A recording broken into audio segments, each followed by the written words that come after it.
En el nombre del Padre, del Hijo y del Espíritu Santo. Amén. Ave María Purísima. Estimados hermanos, estamos comenzando el tiempo de la Septuagésima, tiempo ya de penitencia o de espíritu de penitencia. La penitencia puede ser pues algunos actos de privación en el comer o algunos sacrificios físicos, algo concreto. Y el espíritu de penitencia es una manera de pensar y de vivir en el cual estamos arrepentidos de nuestros pecados y que tratamos de corregirnos sinceramente, de no ser pasivos y esperar que todo se haga solo, sino tener un poco de iniciativa y tratar de corregir nuestra vida, examinarse, conocerse mejor y reflexionar, porque a veces tenemos defectos que no los vemos, o los vemos mal, o los vemos de una manera deformada, porque pues todos somos en cierta medida egoístas o orgullosos o tal vez perezosos y no vemos bien nuestros defectos. Entonces la penitencia, la oración nos ayudan a que Dios nos ilumine, que Dios nos ayude a comprender la oración y también la reflexión. Hay libros que son libros de espiritualidad que nos ayudan mucho a conocernos mejor y valorizar las cosas de Dios, y por el hecho mismo entonces vemos que nosotros estamos no estamos a la altura de esas realidades divinas. Entonces algo nos falta, ¿verdad? Si cuando más conoce uno a Dios, más se da uno cuenta que uno es pecador. Entonces aquellos que dicen, no, yo no hago pecados, yo estoy bien, yo soy bueno, eso dicen porque no conocen no tratan de conocer mejor a Dios. Pero cuando uno conoce progresa en ese conocimiento de la bondad de Dios, automáticamente uno se da cuenta que uno es pecador y que uno tiene mucho que hacer por su propia alma. Entonces tratemos de leer buenos libros. Estos libritos, estas hojas que les traje sobre las almas del purgatorio pueden ayudar mucho, porque el purgatorio es algo muy severo y Dios castiga los pecados de esta vida en el purgatorio. Eso es algo muy, muy grave, muy doloroso, el purgatorio. Entonces, ¿cómo es posible que Dios haga esos castigos si el pecado no fuera grave, si los pecaditos no fueran importantes? Entonces a eso nos debe hacer reflexionar y decir, bueno, es muy fácil hacer un pecadito, pero no pensamos bien que estamos ofendiendo a Dios y que eso es grave siempre. Y también pues hemos oído la epístola de hoy que nos llama a la conversión, ¿verdad? La conversión y al esfuerzo, ¿verdad? Dice San Pablo que no basta de tener intenciones generales, dice que hay que luchar, que hay que esforzarse. Y en la vida cristiana el esfuerzo es fundamental, y eso es algo que hoy la sociedad moderna, o sea, sociedad de placer, sociedad de evitar todo esfuerzo, todo sufrimiento, no entiende. Y nosotros estamos contaminados de eso, de alguna manera u otra. Evitamos a veces afrontar nuestros deberes porque algo nos hace sufrir, porque algo nos duele, nos molesta. Pero es en la medida que nos esforzamos que progresamos. Es una regla de la vida cristiana. Y es en la medida que alguien hace esfuerzos por mantener su vida cristiana, que es en la medida que progresa y que hace méritos. Los méritos delante de Dios no son así por buenas intenciones. Todos tienen buenas intenciones. O sea, hay personas que viven el pecado, que están muy mal y dicen, sí, yo quisiera, yo tengo ganas de confesarme y tengo ganas de corregirme, pero no lo hacen. Nomás tienen buenas intenciones y no se deciden o no tienen la fuerza o el coraje de hacer eso que deben hacer. Entonces no bastan las buenas intenciones para ser bueno. Hay que hacer eso que creemos, eso en que sabemos que está bien. Y entonces cuando ya lo hacemos con ese esfuerzo cotidiano, ¿verdad? En la mañana a veces se despierta una persona y le cuesta trabajo arrodillarse y decir sus oraciones de la mañana. Pues sí, eso es meritorio, ¿verdad? Si lo hace todos los días, pues está bien. Aquel que llega en la noche, que está cansado, quiere dormirse enseguida, pues no se acuesta enseguida, se arrodilla, hace sus oraciones de la noche. Es un esfuerzo, tiene su mérito. Y más nos cuesta, más meritorio es. Más meritorio es, más tendremos una recompensa grande en el cielo. Los santos eran grandes sacrificados, grandes esforzados. Así que no nos hagamos ilusiones de ser cristianos por la vía fácil. Hay un esfuerzo que hacer. La Iglesia nos puso estos tiempos de penitencia, de Septuagésima y Cuaresma, para purificarnos de nuestras malas tendencias con las cuales nacemos. Todos nacemos con malas tendencias. Hay otros que tienen malas tendencias porque ya grandes han hecho pecados y se le han creado malos hábitos. Y eso hay que doblegar, esa tendencia, ese mal hábito hay que doblegarlo. Y como decían los jesuitas, un dicho jesuita, decían, el hierro torcido se desdobla a golpes, no se desdobla suavemente. Así que si nosotros tenemos alguna deformación en el sentido espiritual de nuestra alma, tenemos malas tendencias, tenemos defectos, tenemos falta de amor de Dios, entonces hay que luchar, hay que esforzarse. Y en la medida que combatimos esos defectos, esos vicios, no solo los vamos a corregir, sino que vamos a crear la virtud contraria. Y así dicen, una mala costumbre se corrige con una buena costumbre. Pero una mala costumbre se adquiere porque tal vez por un tiempo prolongado, pues por ejemplo alguien tomó el hábito de hacer algo que está mal. Y no se le va a corregir ese así automáticamente. Tiene que hacer el acto contrario de otra manera, por otro tiempo prolongado. Por ejemplo, aquel que ha adquirido el vicio de la ira, que se enoja fácilmente y que ha adquirido esa costumbre a lo largo de su vida, tal vez. Si quiere corregir ese vicio de la ira, tiene que hacer actos de paciencia. Y más difíciles son, mejor. Esa es la manera de golpear el vicio y adquirir la virtud contraria. Pero no va a venir solo eso. Tenemos que luchar. A veces tenemos ganas de decir algo, nos callamos, aunque nos cueste. No es el momento, no es la manera, no es la oportunidad. Entonces callamos, o esperamos, o decimos unas palabras tranquilas cuando tal vez estemos molestos, indignados.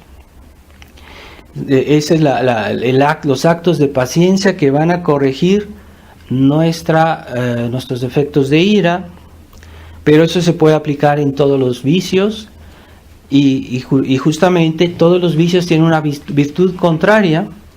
La soberbia tiene la humildad, la crueldad tiene la misericordia. Si reflexionamos bien, todos los defectos que podamos tener o que pudiéramos tener tienen su virtud contraria. Entonces no es fácil practicar las virtudes, hay que luchar, hay que trabajar, hay que conocerse, porque a veces no nos corregimos porque no nos conocemos y no sabemos cómo hacer para corregirnos.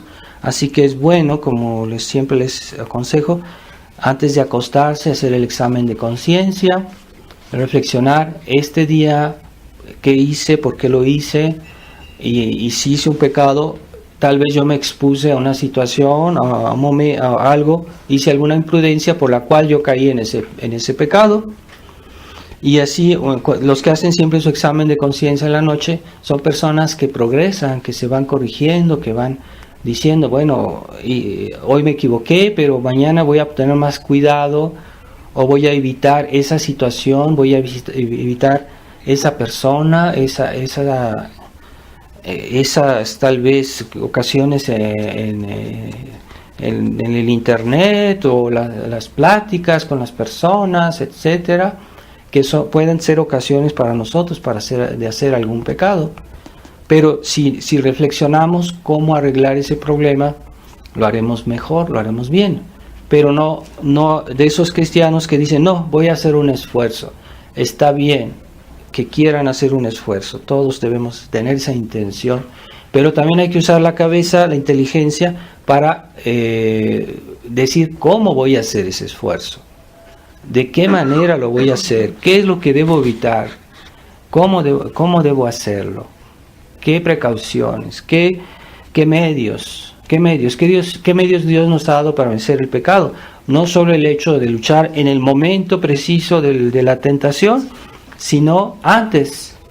Por ejemplo, la confesión, los sacramentos, la oración, son preventivos del pecado.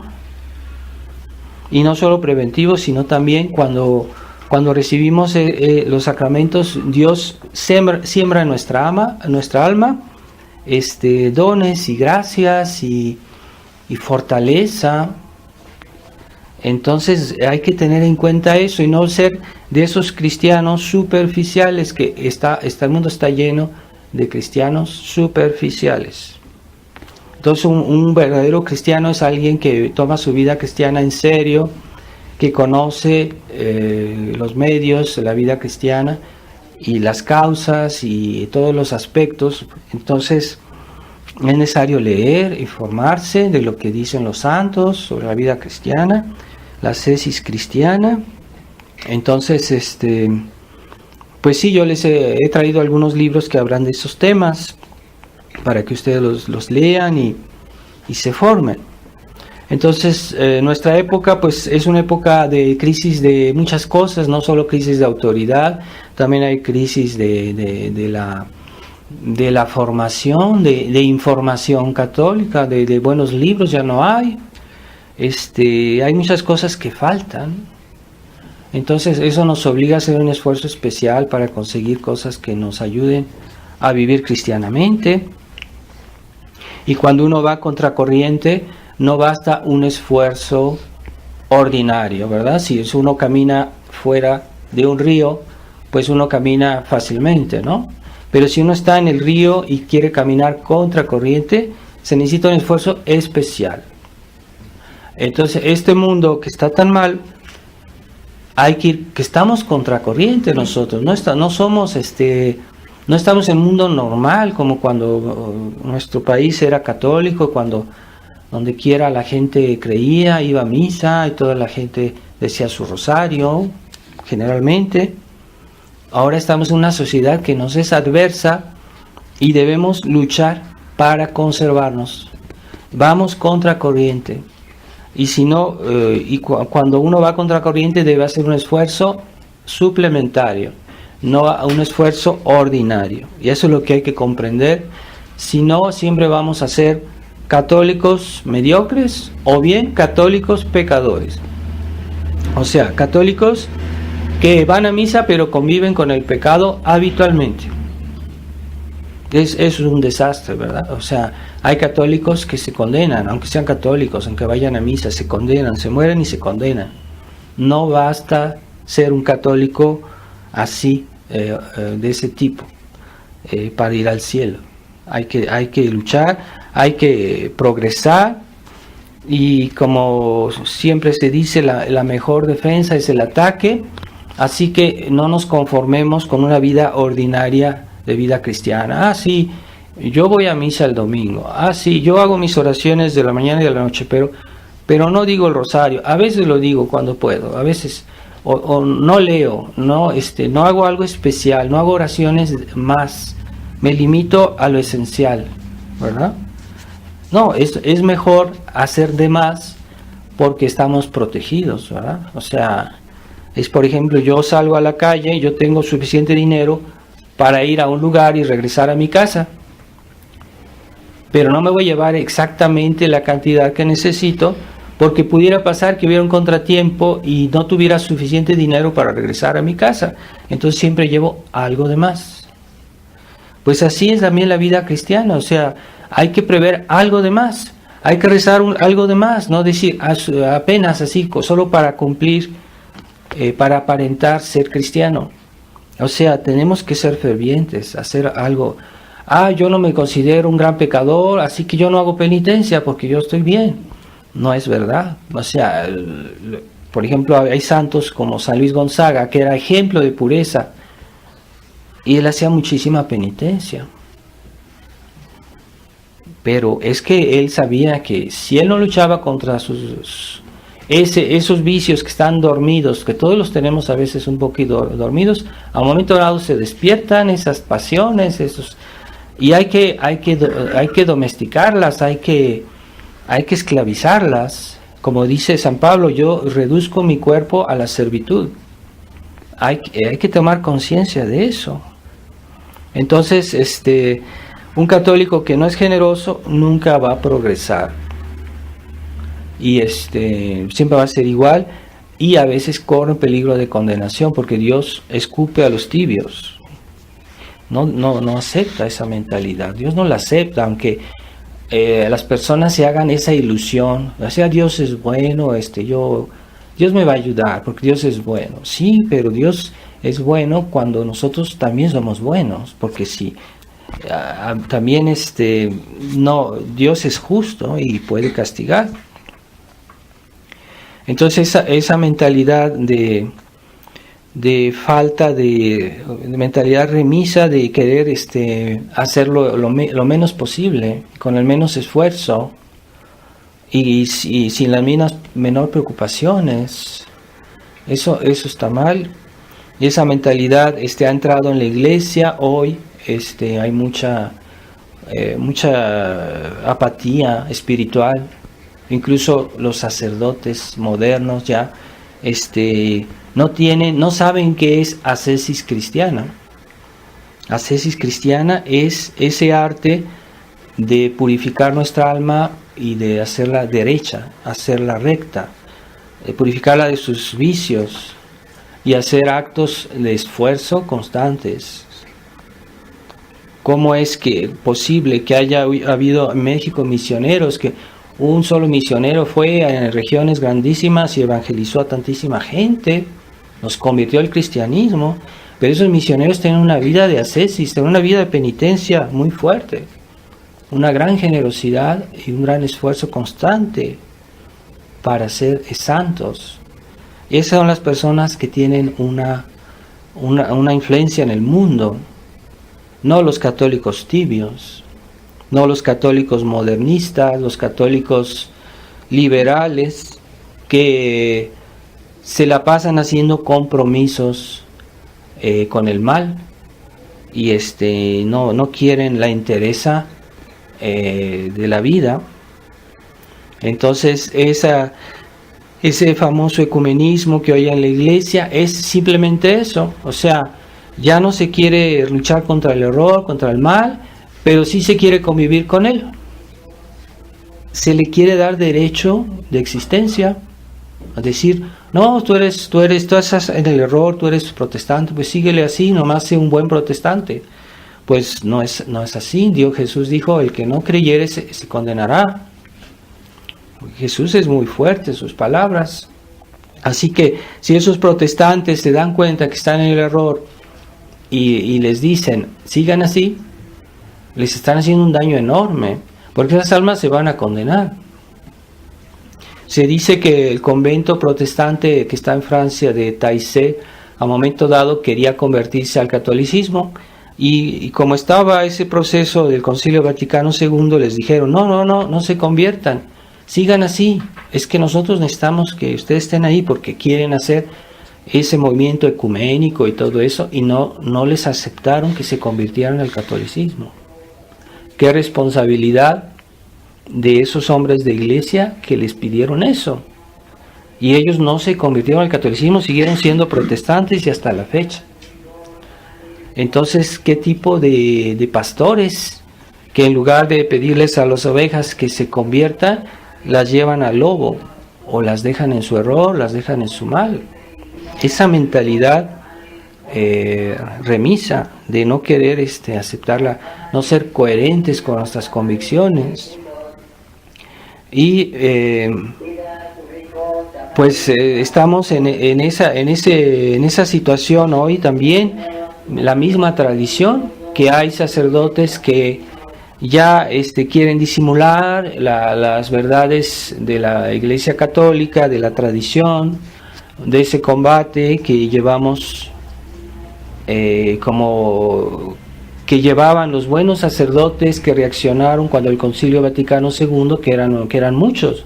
Desgraciadamente han ido muriendo, ahorita quedan pocos, y también hubo buenos obispos que relucharon, pero desgraciadamente todos ellos fueron desapareciendo y quedó solo una obra que había fundado un obispo católico y que pues mantenía esa flama, y desgraciadamente hasta esa obra se está corrompiendo, se está dañando por ese estado de espíritu, ese estado de ánimo de ser tibios, de ser liberales, de ser querer pactizar con el mundo. A veces eso es de una manera imperceptible, a veces son detallitos, pero eso va creciendo hasta que llega un momento en que pues no queda nada, o sea, se destruye a las cosas importantes.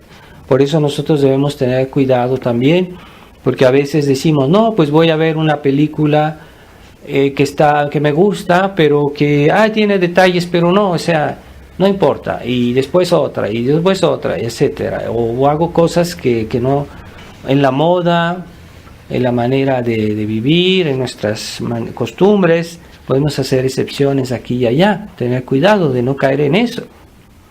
Y poco a poco la vida cristiana se enfría y comenzamos a pactizar con el mundo, quedar bien con los demás.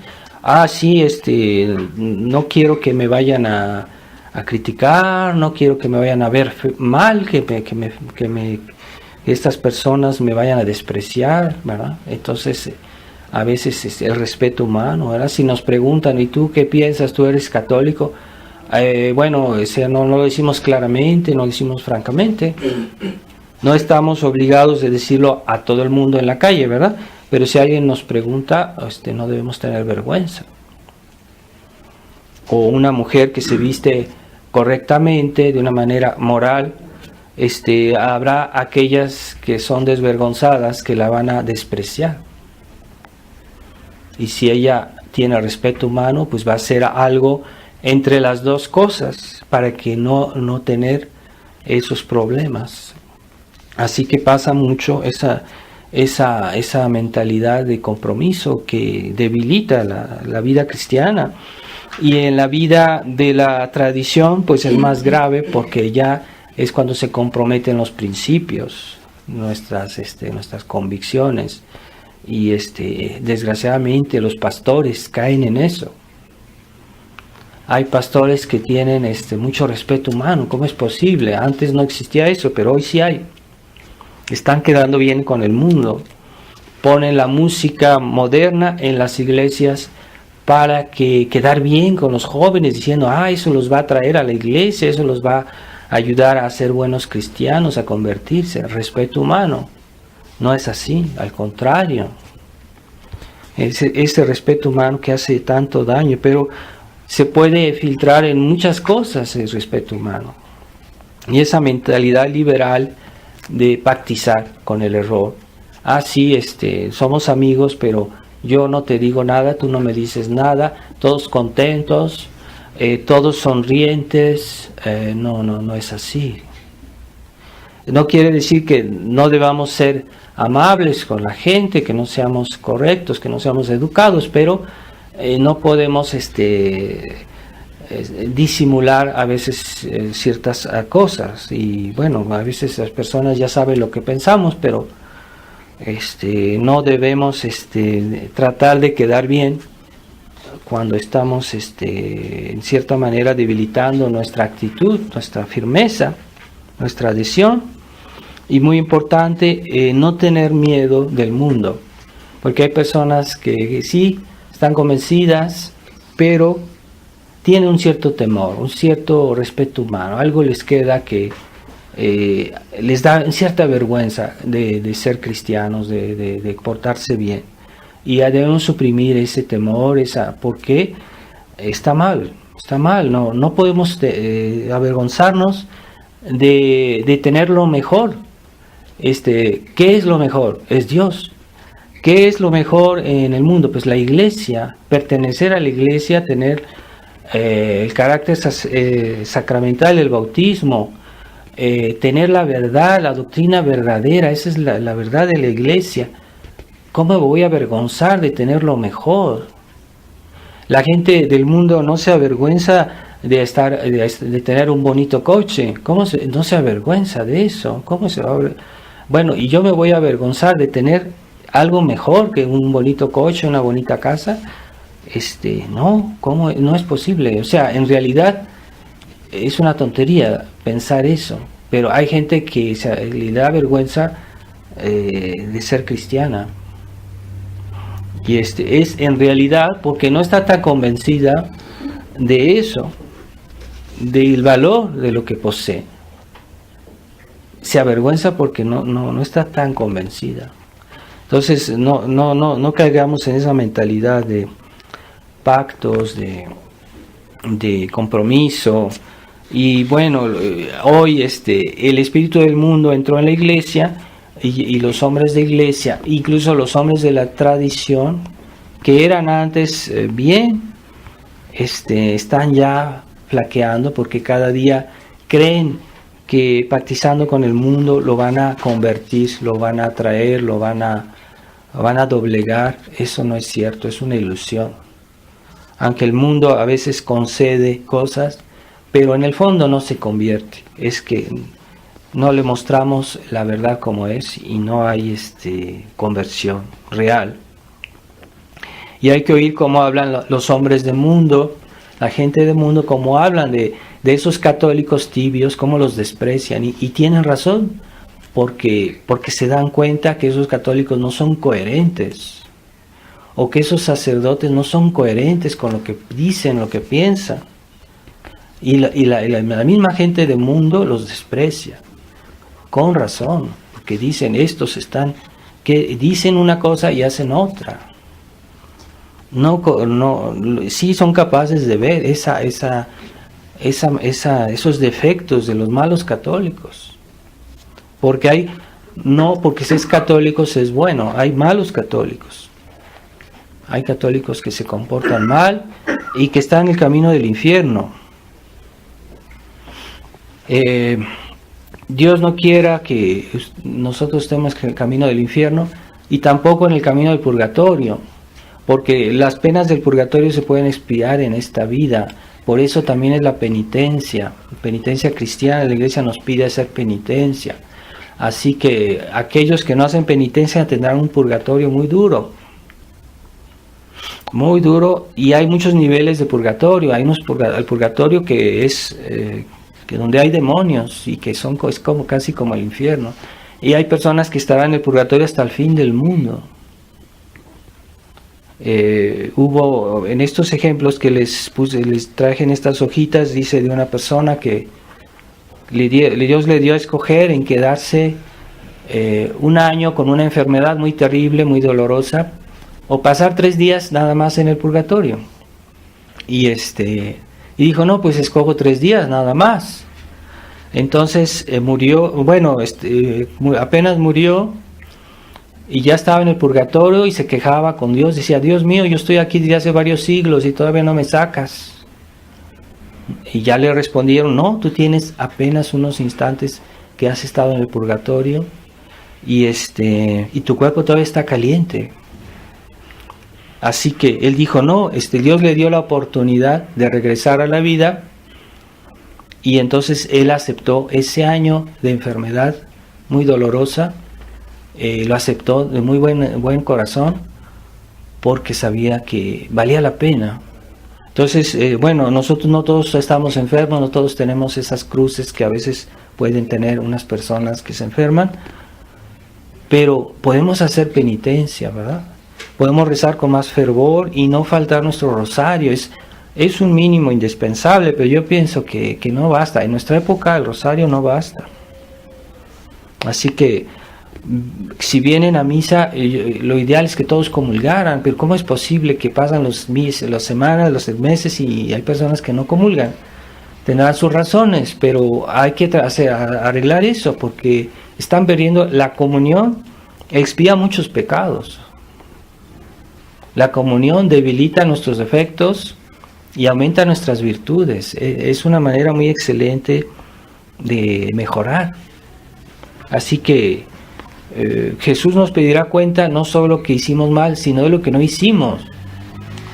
Pecados de omisión. Podías haber hecho un buen acto y no lo hiciste por negligencia, por pereza. Pues ahí hiciste un pecado de negligencia y de pereza. Ciertamente hay actos que no obligan en sí. Si uno no lo hace, no es un pecado. Pero si no lo hace uno por pereza, uno lo hace por negligencia, es un pecado de negligencia. Un pecado de pereza. Así que, yo no dije mi rosario, no hice pecado. Sí, pero lo hice por pereza. Bueno, entonces hiciste un pecado de pereza. Un pecado de negligencia. Entonces Dios te castigará por eso. Y a veces no tenemos razón de faltar nuestras oraciones. No tenemos razones. Así que yo no estoy obligado a dar limosna. No, en sí es un pecado. En justicia no estoy obligado a darle a una persona que no es de mi familia, que no conozco, no estoy obligado. En justicia no estoy obligado, pero tal vez sí estoy obligado en caridad. Es otra cosa, la caridad. También la caridad obliga delante de Dios, no obliga delante de los hombres. Pero a veces podemos hacer un acto de caridad. Expiar nuestros pecados por la limosna. La limosna también expía los pecados. Entonces, sí podemos dar, aunque sea poquito, a personas que a veces uno no sabe, a veces uno duda, ¿no? Si son personas que tienen realmente necesidad, pero por lo menos dar algo. Y hay personas que realmente uno ve que sí están en la necesidad, pues uno dar un poquito más, ¿verdad? O ayudar o dar el consejo al que yerra. Son las obras de misericordia, ¿no? Las obras de misericordia están en el catecismo, habría que releerlas y aplicarlas, porque esas obras nos meritan muchas gracias de Dios. Bien, entonces vamos a pedirle a la Santísima Virgen, nuestra Madre Inmaculada, su corazón inmaculado, que nos dé el deseo, aquella que ella desea para nosotros. ¿Qué es lo que desearía la Virgen María, su corazón inmaculado, para nosotros personalmente? Pidámosle que nos ayude a hacer eso, que ella quisiera para nosotros, o que ella quisiera o desearía que nosotros quisiéramos. Y ese corazón, como es inmaculado, no va a estar en defecto con nada de lo que Dios quiera. Será lo perfecto, lo mejor. Entonces pidámosle a su corazón inmaculado que nos ilumine, que nos dé un corazón recto, entero, afuera de todo espíritu liberal, toda mentalidad mundana, ecuménica, etcétera, y ya realmente un corazón puro, ese no irá al purgatorio, es el que irá al cielo. Así que falta gente así, de que quiera tener un corazón entero y puro como el corazón del Inmaculado de María. Ave María Purísima, sin pecado concebida. En el nombre del Padre, del Hijo y del Espíritu Santo. Amén.